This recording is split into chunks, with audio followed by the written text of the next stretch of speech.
Ya Tuhan, yang bertakhta di atas kemuliaan, kami datang tunduk diri, rendahkan hati di hadapan-Mu, menaikkan ucapan syukur terima kasih atas semua kebesaran, kedahsyatan, keagungan-Mu, penyertaan perlindungan-Mu yang sangat sempurna dalam hidup kami. Pagi ini Tuhan, untuk kesekian kalinya kami beribadah tidak dalam cara komunal, tetapi kami beribadah di keluarga kami masing-masing.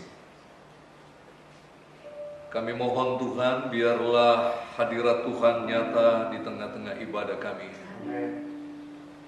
Hati kami rindu berjumpa satu dengan yang lain. Kami sangat merindukan persekutuan bersama-sama dengan umat-Mu. Tetapi keadaan yang tidak memungkinkan hal itu terjadi untuk saat-saat darurat sekarang ini membawa kami untuk lebih mendekatkan diri sesama kami keluarga. Sebagai orang tua dengan anak-anak, keluarga berkeluarga satu dengan yang lain. Saat ini kami mau mendengarkan firman Tuhan. Urapi hamba-Mu Tuhan, urapi setiap pendengar, keluarga-keluarga yang ada di rumah mereka masing-masing, serta sahabat teman-teman kami yang terhubung dalam siaran langsung ibadah ini.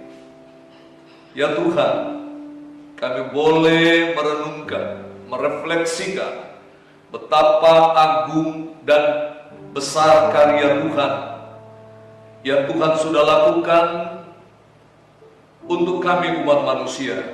Kau rela mati, bahkan mati dengan cara tersalib di Bukit Golgota. Hari ini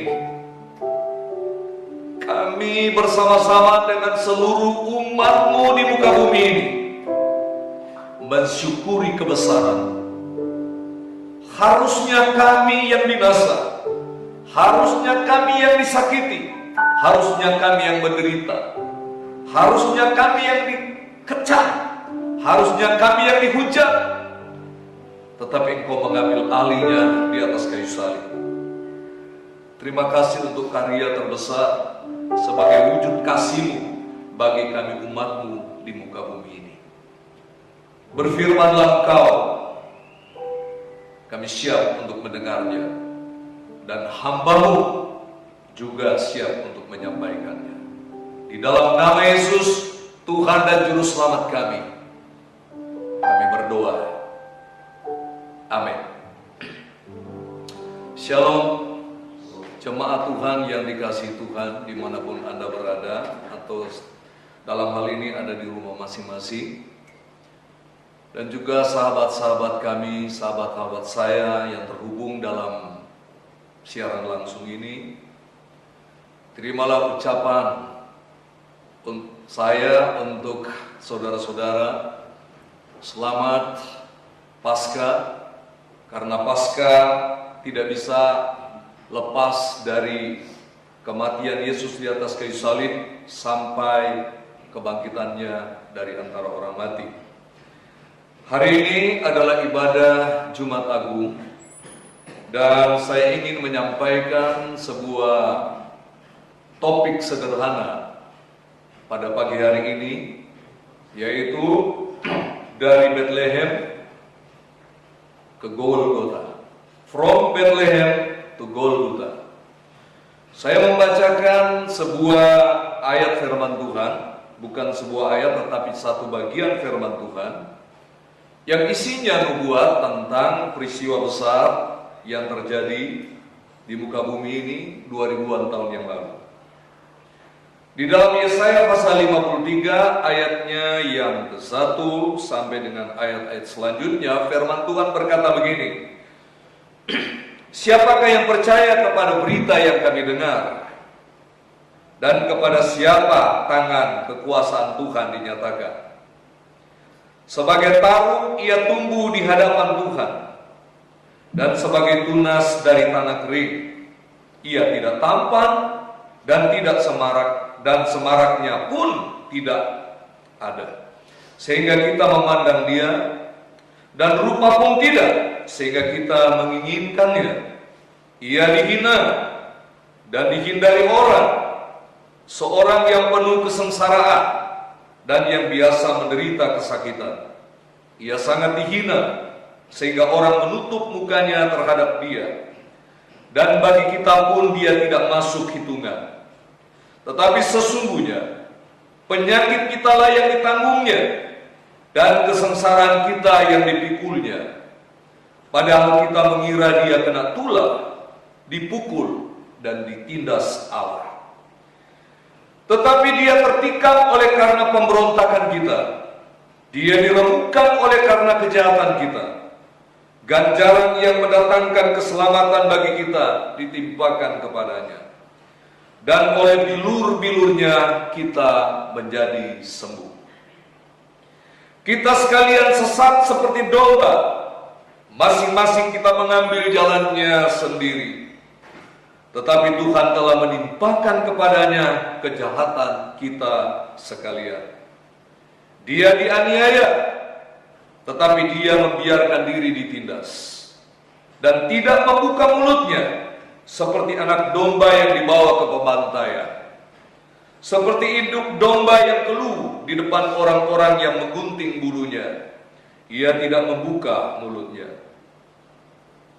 Sesudah penahanan dan penghukuman ia terambil, dan tentang nasibnya siapakah yang memikirkannya? Sungguh ia terputus dari negeri orang-orang hidup, dan karena pemberontakan umatku ia kena tulah. Orang menempatkan kuburnya di antara orang-orang fasik, dan dalam matinya ia ada di antara penjahat-penjahat. Sekalipun ia tidak berbuat kekerasan, dan tipu tidak ada dalam mulutnya. Saudara-saudaraku yang kekasih dalam Tuhan, inilah nubuat tentang apa yang dialami oleh Tuhan yang menjelma menjadi manusia. Firman yang menjelma menjadi manusia. Di dalam surat Rasul Paulus kepada jemaat yang ada di Filipi, bahwa dia meninggalkan kemuliaannya, dan dia melepaskan seluruh atribut kemuliaannya demi menjadi manusia, tinggal bersama-sama dengan kita, dan kemudian melakukan sebuah pekerjaan yang super radikal ekstrim, yaitu mati di atas kayu salib. Kematiannya di atas kayu salib bukanlah keterpaksaan, tetapi kematiannya di atas kayu salib adalah kerelaan menerima tanggung jawab untuk menebus dosa umat manusia. Berbicara mengenai karya salib, maka ada beberapa hal yang terkait di dalamnya yang merupakan benang merah yang tidak dapat dipisahkan. Tidak akan ada kematian di Bukit Golgota kalau firman tidak menjelma menjadi manusia di Bethlehem 2000-an tahun yang lalu. Dan juga tidak akan ada kebangkitan dari antara orang mati jika dia tidak mati terlebih dahulu. Tujuan utama Yesus Kristus datang ke muka bumi adalah menebus dosa kita umat manusia. Justru hari-hari seperti inilah hari-hari yang sangat dalam bagi kita untuk merenungkan betapa besar kasih Tuhan dalam hidup kita. Bukan pada waktu kita melaksanakan Natal.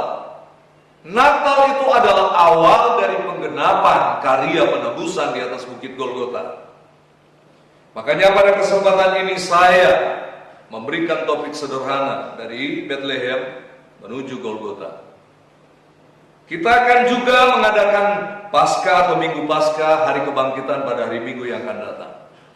Tetapi hari ini saya secara khusus menyampaikan tentang hal-hal yang terkait dengan penebusannya di Bukit Golgota. Saudara-saudaraku yang dikasihi Tuhan, jemaat yang ada di rumah masing-masing, seperti yang saya katakan tadi melalui doa pribadi saya rindu berjumpa dengan kalian. Saya rindu berjumpa dengan oma-oma, dengan ibu-ibu, dengan bapak-bapak. Saya rindu juga berjumpa dengan anak-anak sekolah minggu. Tetapi apa boleh buat? Situasi dan kondisi tidak memungkinkan kita untuk melakukan itu. Perhatikan, ini hanya sementara waktu. Kita berharap agar supaya badai ini cepat berlalu. Dan kesempatan ini saya tidak akan menyibukkan diri dengan membahas tentang corona lagi. Tetapi saya akan menyampaikan tentang bagaimana karya Tuhan yang Tuhan lakukan di atas kayu salib. Berita tentang hal wabah yang menyebar sekarang ini sangat kecil dibandingkan dengan karya penebusan yang Yesus lakukan di atas Bukit Golgota. Karena apa yang dilakukan oleh Yesus di atas Bukit Golgota ini menyangkut dunia dan akhirat. Sementara wabah yang menyerang kita, dan bukan hanya dunia, bukan hanya Indonesia, tapi seluruh dunia, itu hanya ekstrimnya hanya membawa seseorang. Yohanes Pembaptis sebagai pelopor jalan Tuhan di dunia ini. Dan kemudian Tuhan bertindak secara radikal. Terjadi persidangan ilahi di sana. Bapa, Anak, dan Roh Kudus, mereka berbincang dengan begitu luar biasa bagaimana caranya menyelamatkan dunia ini, menebus umat manusia dari dosa. Firman memberikan respon untuk turun ke dunia ini, dan dia menjelma menjadi manusia di Bethlehem. Dia menjadi seorang manusia dan menjadi hamba, dan kemudian melakukan karya penebusan. Jemaat yang dikasihi Tuhan dan sahabat-sahabat saya yang saya kasihi, mari hargailah pengorbanan Yesus di atas kayu salib. Memang kita diselamatkan oleh Tuhan, bukan oleh karena usaha dan perbuatan kita. Semuanya oleh karena anugerah Tuhan. Tetapi saya mau beritahukan, orang yang sudah menerima keselamatan oleh karena anugerah Tuhan, sudah sepantasnya dia menghargai ini dengan mengisi dengan kehidupan yang berdampak, kehidupan yang menjadi berkat, kehidupan yang memuliakan Tuhan. Mari kita kembali kepada apa yang dikatakan oleh kitab Yesaya, bahwa perbuatan kita lah yang ditanggung oleh Dia di atas kayu salib. Semua penderitaan, sakit, penyakit manusia diambil alih oleh Yesus di atas kayu salib. Saya mau beritahukan bahwa sesungguhnya di dunia ini semua kutuk disimpulkan dalam 3 kutuk besar. Kutuk kematian, kutuk kemiskinan, dan kutuk penyakit. Tetapi 3 kutuk ini Tuhan sudah putuskan di atas kayu salib. Kutuk kematian, manusia sudah semuanya mati, tidak ada harapan. Tetapi firman Tuhan berkata, barang siapa yang percaya kepadanya tidak binasa, melainkan beroleh hidup yang kekal. Kutuk penyakit, firman Tuhan memberikan jaminan bahwa oleh bilur-bilurnya kamu sudah disembuhkan. Kutuk kemiskinan, Tuhan memberikan jaminan, aku datang untuk memberikan kepada domba-dombaku hidup, dan hidup dalam segala kelimpahan. Betapa hebatnya, betapa dahsyatnya karya Tuhan. Karya salib bukan hanya masalah akhirat.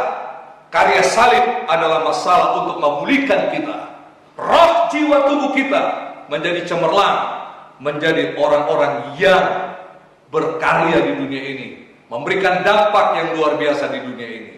Sebab Tuhan tidak mau kita hanya menikmati berkat keselamatan di surga, tapi Tuhan juga mau kita menerima berkat yang berkelimpahan di muka bumi ini. Mari saudaraku yang dikasihi oleh Tuhan, di tengah-tengah keprihatinan yang sedang kita hadapi, sekali lagi saya memberitahukan bahwa ini adalah masalah dunia, bukan hanya masalah negeri ini. Masalah ekonomi yang merosot sekarang ini karena wabah ini bukan hanya masalah dalam negeri, tetapi ini adalah masalah dunia. Mari kita sama-sama bergandengan tangan, eratkan hubungan persaudaraan kita, ya, dan jangan lagi saling menghujat dan saling menyalahkan satu dengan yang lain. Ingat, Yesus mati di atas kayu salib untuk kita, menebus dosa kita, mengampuni setiap kesalahan-kesalahan kita. Berbahagialah kita, karena kita menjadi anak-anak Tuhan. Untuk itu, jemaat yang dikasihi Tuhan, mari kita renungkan firman Tuhan ini. Saya sudah pernah men-share, memposting tentang apa 10 tahap sengsara Yesus. Tolong renungkan di rumah. Baca dengan cermat bagaimana Tuhan mengalami hal ini. Dia melakukan ini demi saudara dan demi saya, demi kita semua, demi bapak-bapak, demi ibu-ibu, demi pemuda-pemudi, remaja, dan sekolah minggu. Untuk itu sekali lagi, bersyukurlah sama Tuhan, karena Tuhan kita adalah Tuhan yang hebat, Tuhan yang luar biasa. Pada hari ini, saya ingin mengajak kita untuk kembali mensyukuri berkat Tuhan yang Tuhan sudah berikan kepada kita. Dan sebentar, saya mau mengajak kita untuk menerima atau melakukan perjamuan kudus di rumah masing-masing. Dan saya berharap agar supaya saudara mengikuti arahan yang saya berikan dari tempat ini melalui live streaming ini. Jadi pada saat kapan saudara makan hosti atau roti, dan pada saat kapan saudara minum anggur atau penggantinya. Ini perlu saya beritahukan agar supaya kita dapat menjalankannya dengan tertib. Siapapun saudara, sahabat saya yang mungkin tergabung dan juga mempersiapkan ini, silakan. Karena perjamuan kudus itu bukan ajaran sebuah gereja. Perjamuan kudus itulah ajaran Alkitab. Ini konsumsi tubuh Kristus, layak bersekutu dengan engkau di dalam perjamuan kudus. Mari saudara siapkan perjamuan kudus. Ya.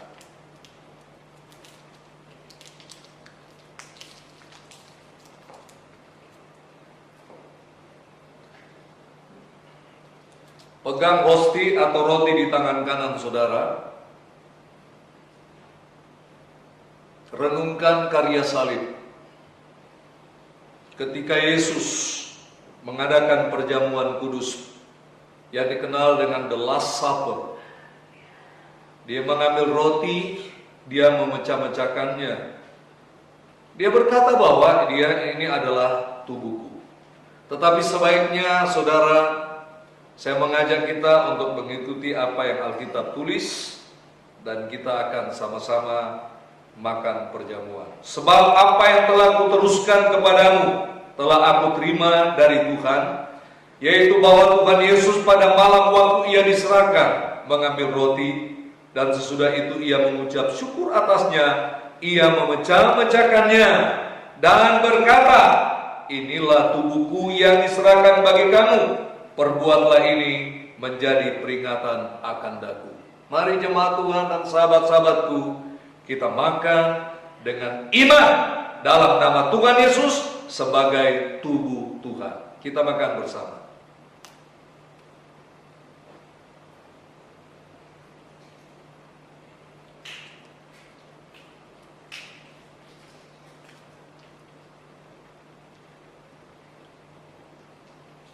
Kita pegang cawan yang berisikan anggur perjamuan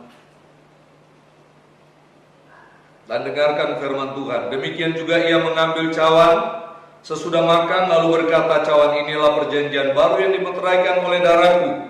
Perbuatlah ini setiap kali kamu meminumnya, menjadi peringatan akan daku. Mari dengan iman kita minum bersama-sama anggur perjamuan ini sebagai darah Tuhan, di dalam nama Tuhan Yesus Kristus.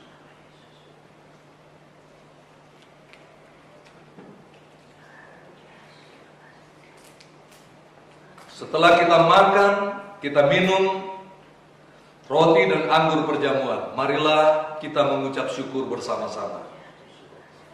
Terima kasih Tuhan. Terima kasih Yesus. Di tengah-tengah penderitaan, di tengah-tengah krisis, di tengah-tengah masalah yang sedang dihadapi oleh bangsa kami, oleh dunia pada umumnya, kami masih sempat menikmati dan merayakan kematian-Mu di atas bukit Golgota, mengekspresikan, merefleksikan semuanya karya Tuhan yang terbaik yang Tuhan lakukan. Terima kasih Tuhan untuk tubuh-Mu, terima kasih untuk darah-Mu melalui perjamuan kudus ini. Ya Tuhan, hamba berdoa, Engkau kiranya memberkati umat Tuhan yang ada di rumah mereka masing-masing. Kau berkati sahabat-sahabat kami, keluarga-keluarga kami yang terhubung dalam siaran langsung ini. Biarlah mereka juga diberkati Tuhan. Apabila ada di antara mereka yang berada dalam keadaan tidak sehat, terganggu kesehatannya, dari tempat ini hamba-Mu berdoa, jamah sembuhkan di dalam nama Yesus. Dan juga Tuhan tolong hidup ekonomi mereka, kebutuhan hari-hari mereka. Kami percaya Tuhan solusi terbaik. Tuhan adalah jawaban yang terbaik. Terima kasih Bapa, terpujilah nama-Mu. Kami berdoa buat umat-Mu yang untuk sementara ini harus lockdown masing-masing di rumah mereka. Tuhan berikan kekuatan, berikan kesehatan. Kami berdoa buat pemerintah kami Indonesia, supaya terus mengamati kebutuhan-kebutuhan rakyat yang terdampak dengan bantuan-bantuan yang harus dilakukan. Gereja-gereja Tuhan pun harus melakukan ini. Ya Tuhan, tolong umat-Mu. Kami percaya badai pasti berlalu. Kami berdoa agar supaya masalah ini cepat selesai. Kami mohon agar supaya rakyat negeri ini memahami apa yang sudah dihimbau oleh pemerintah, supaya melakukan tindakan-tindakan yang baik untuk bisa memutus mata rantai penyebaran dari virus ini. Ya Tuhan, kami berdoa untuk pekerjaan umat-Mu. Kami berdoa untuk kesehatan mereka, kuliah mereka, studi mereka, dan pelayanan para hamba-Mu Tuhan. Tuhan, terima kasih. Terima kasih Tuhan untuk semuanya. Negeri kami serahkan dalam tangan Tuhan. Kami datang menundukkan diri, merendahkan hati di hadapan-Mu, mengakui segala dosa dan pelanggaran kami. Dan kami percaya Engkau akan memulihkan kami. Terpujilah nama-Mu Tuhan kekal selama-lamanya. Tuhan, kami mau mengakhiri ibadah Jumat Agung pada hari ini. Kami mohon berkat Tuhan tercurah bagi kami. Anugerah yang maha besar dari Bapa di surga, cinta kasih sayang Tuhan Yesus Kristus, serta persekutuan Roh Kudus memimpin menuntun langkah hidup kita dari hari ini, besok, hari-hari yang akan datang, sampai Tuhan Yesus datang kembali. Kami berdoa mengucap syukur, dan kami mengakhiri ibadah live streaming ini di dalam nama Tuhan Yesus Kristus. Haleluya. Amin.